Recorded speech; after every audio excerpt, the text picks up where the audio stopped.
Hello and welcome to Talk of the Town. I'm your host, Jessa Jeremiah. Fabulous show lies ahead. We are talking fitness. We have some local businesses that we are going to spotlight today. And right now we're going to introduce you to two becoming business partners in a way. We've got Walker Fanning with Hidden Cave Cidery. Thanks for being with us today. Definitely. And Nathan Greenewalt with Old Sugar Distillery. Thanks for having being us here. Yeah, glad to talk to you.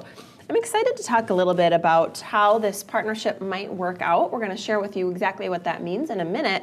Let's first talk to you, Nathan, about the cidery and how you got into this business.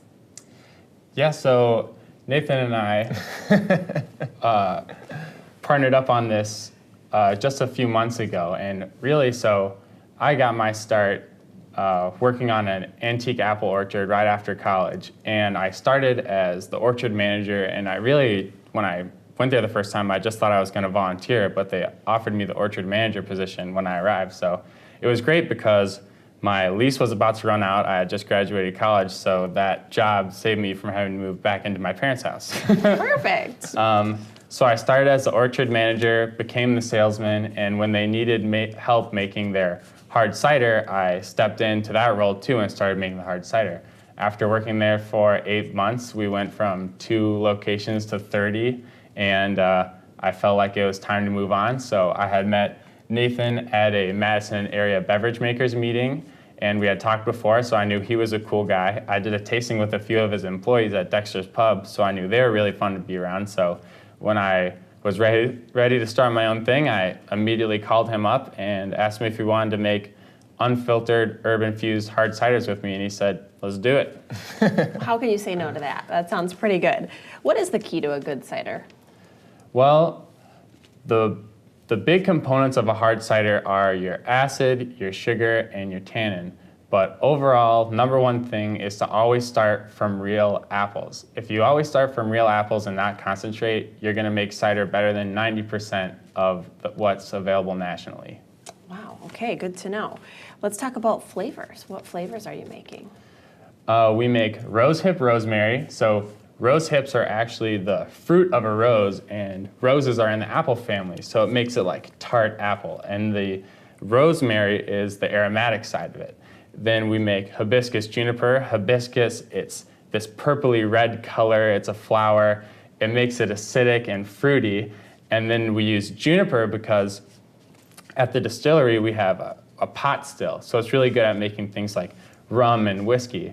But you need a column still to make stuff like gin and vodka. But we have people coming to the distillery all the time asking for some gin. So I made this cider to kind of appease those people who want that same flavor profile.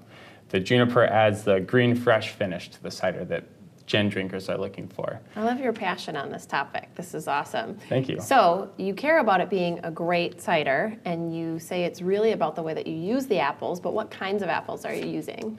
So the current blend, we're always using blends from different Wisconsin apple orchards. Right now we have Empire Apple, which is a sweet tart apple. We have McIntosh, which is mostly sweet, and we have Ida Red, which is more of a tart apple. So those all go into making what I call my base hard cider, and those all kind of create that nice balance of sweet, tart, alcohol. And the Old Sugar Distillery is on Main Street in Madison. Mm-hmm. So people can go there for this drink that you guys are making in combination, or you can also find things in other locations and retailers. Is that right? That's right. So give us kind of the highlights of where people can buy this. Sure. Right now, the hard cider, we have Rose Hip Rosemary at Gray's, Sardine, and we're on rotation at Cascanail, Hopcat, Mr. Brews on Junction. Barley Pop has our only keg of lemongrass lavender that we sold, so if you really like that sort of flavor, that's where to get it. And we're planning on throwing a release party at Cascanail with a bunch of new flavors, some unreleased, in late November. Very good.